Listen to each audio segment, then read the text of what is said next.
¿Les parece si revisamos algunos aspectos del libro? Y no sé, Monty, si te parece preguntarle a Salfate por este gigante de Atacama, por este geoglifo que de alguna forma siempre ha sido muy comentado, la gente probablemente ya lo conoce, lo ubica, ahí lo estamos viendo en pantalla. A mí me parece que es realmente impresionante. Cuéntanos un poco de qué se trata, Salfate, y algún spoiler pequeño del libro, de lo que vamos a ir encontrando. A ver, estamos frente a esta formación, a este diseño hecho en el desierto norte de nuestro país, en donde, a ver, este tipo de figuras, sin lugar a dudas, que la más conocida son las llamadas líneas de Nazca, ¿cierto? En Perú, que está en este emplazamiento, en donde Eric von Däniken, que es obviamente uno de los precursores en estas temáticas de ovnis de la antigüedad, sobre antiguos visitantes, el concepto que hoy día se acuña, gracias a la serie de televisión de History Channel, sería alienígenas ancestrales, tenía que ver la interacción con las primeras naciones, las situaciones más tribales de cada uno de los actuales países, con esta inteligencia de carácter divino a la vista, digamos, interpretación de ellos. Entonces, si estaban las líneas de Nazca, con este montón de dibujos interconectados entre sí, además de unas supuestas pistas de aterrizajes, además de yacimientos de oro que son invaluables, así como intocables para el gobierno de nuestro país vecino Perú, nosotros decíamos, nosotros con la gran cantidad de desierto que tenemos, ¿cómo no íbamos a tener un fenómeno así hasta que ni tan tempranamente es descubierta esta figura que tiene aproximadamente 119 metros y que, según chamanes, los sabios, los brujos, curanderos de la época, hablaban de la representatividad de esta figura con dioses en particulares? Vale decir, eso puede ser visto como un saludo a la bandera, algo que está hecho solo para ser visto desde el cielo, cuando no existen vehículos en aquella época para poder finalmente ser testigos de esta representación, y obviamente aumenta la posibilidad de que esto fue dictaminado, dictado o hecho inspirado por inteligencias no humanas. Exactamente. Hay un dato bien interesante sobre el gigante de Atacama, que, a ver, las líneas de Nazca, cuando son descubiertas y son vistas, el primer registro de la época de la colonia, cuando llega de la conquista. Los conquistadores pensaban que eran caminos. Recién en el siglo XX, cuando comienzan los aviones a pasar, se dan cuenta que habían figuras desde el aire. Y fíjate que el gigante de Atacama pasó algo parecido. Recién nos dimos cuenta, en el fondo, como sociedad, como sociedad, que existía en 1967, cuando un piloto de la Fuerza Aérea que despega desde Iquique, hace una vuelta sobre el Cerro Unitas y se da cuenta de que hay un geoglifo, que es el geoglifo con forma humana más grande del mundo. Es más grande que las figuras de Nazca. Lo que pasa es que Nazca tiene más publicidad porque ha aparecido en películas y un montón de cosas, pero el gigante de Atacama tiene mejor marketing. Tiene mejor marketing. Debería tener deberíamos, bueno, en la región de Iquique ya le están sacando harto provecho, y yo creo que tenemos que sentir una suerte de orgullo patrio por nuestro alienígena ancestral. Yo creo que es nuestro alienígena. Haya sido la representación de un dios, haya sido la representación de un extraterrestre, haya sido la representación de lo que sea. Pero es nuestro alienígena, es nuestro astronauta antiguo. Claro, es nuestra marca, es nuestra evidencia de que algo pasó ahí. O sea, todavía yo creo que existen muchas preguntas y es muy enigmático ver esa figura tan grande, como ustedes lo mencionaban, más de 100 metros.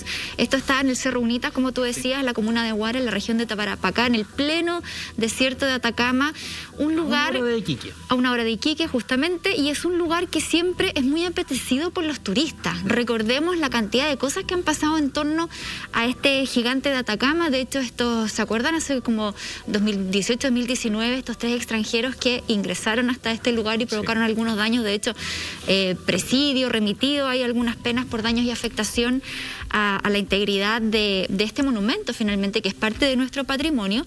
Y a mí lo que me llama la atención es que han pasado más de 100 años y esto se mantiene intacto. ¿Cómo es posible que ni el clima, ni nada externo, digamos, pueda borrar esa figura? ¿Cómo se mantiene de esa manera, Salfate? Yo no sé si en esa zona, me imagino que no llueve, pero las bajas temperaturas quizás algo también pueden provocar en el diseño. Exactamente, o sea, es súper inclemente el clima, porque pasa de oleadas de calores infernales a un hasta frío, una situación térmica de un frío prácticamente polar durante las noches. Obviamente la estadía en esos lugares, a menos que estés con un equipamiento hecho prácticamente por la NASA, es muy difícil sobrevivir a la intemperie.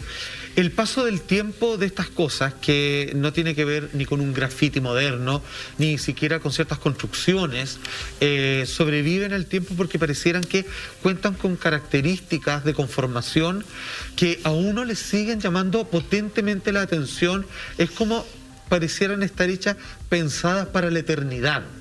O sea, en un caso de algo más concreto, hecho con bloques de piedra como son las pirámides, en donde los miles de años apenas hacen mella en esas edificaciones, estas figuras que podrían ser fácilmente tapadas, así claro, como el caso del ladrillado que estuve hace poco, es por, en ese caso, las plantas, por el polvo que las cubre y todos los demás.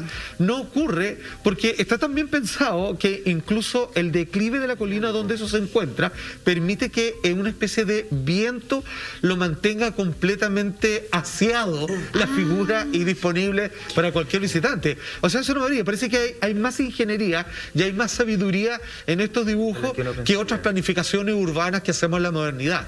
Oye, yo viendo el dibujo, gracias Simón ahí por ponerlo en pantalla, hay dos cosas que me llaman la atención y que quiero saber si están explicadas en el libro, si tú, Pancha, nos podías explicar de alguna forma.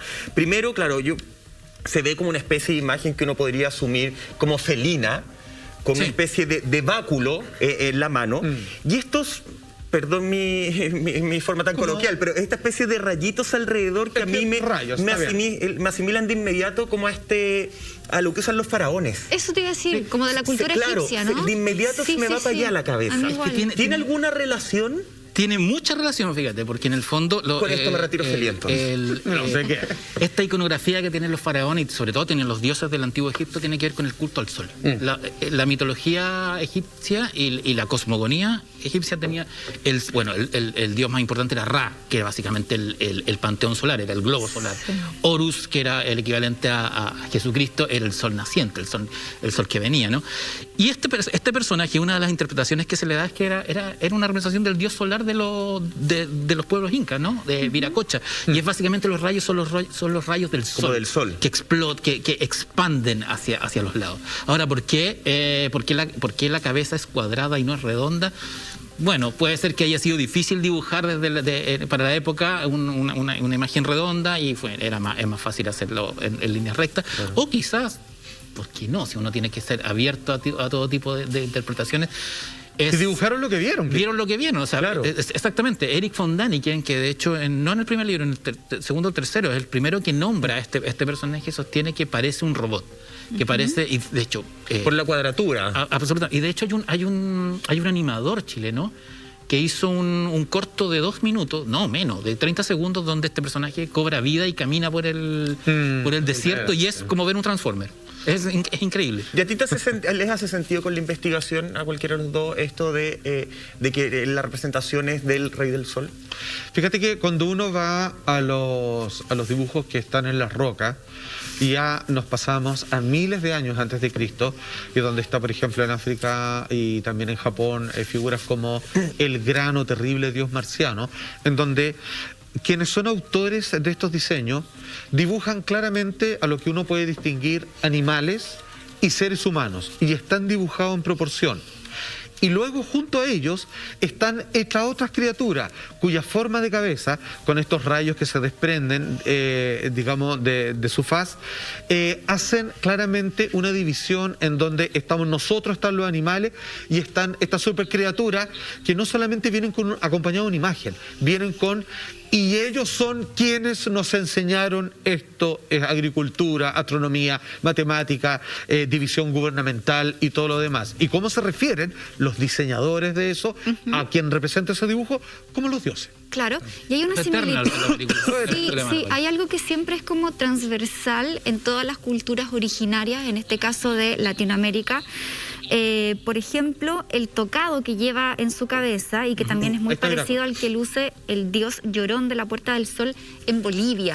Se podría, lo estamos viendo de hecho en este momento, se podría relacionar, o sea, podríamos estar hablando de un personaje que se mostró en Bolivia, se mostró en Chile, quizás se mostró también, no sé, en México y en otros países de Latinoamérica y América Central. ¿Cómo? Y, Pero mira, estamos hablando de la misma inspiración. Exactamente, por eso te digo, o sea, no es casualidad que Ahora en uno esa lo ve época ahí. existan los mismos registros, siendo que la comunicación entre países era muy difícil también como para poder traspasarse la información. Pero cuando uno regresa a la historia de Viracocha y en rigor a la historia de los padres, de la figura del Padre Celestial, que Sí. es el líder de los dioses, ¿no? Como Viracocha en este caso, siempre se repite lo mismo. Es un personaje vinculado al sol que baja del disco solar. De un Es disco, decir, un disco que vuela. Baja de un objeto luminoso y redondo muy brillante. O sea, brilla y vuela. Brilla y brilla.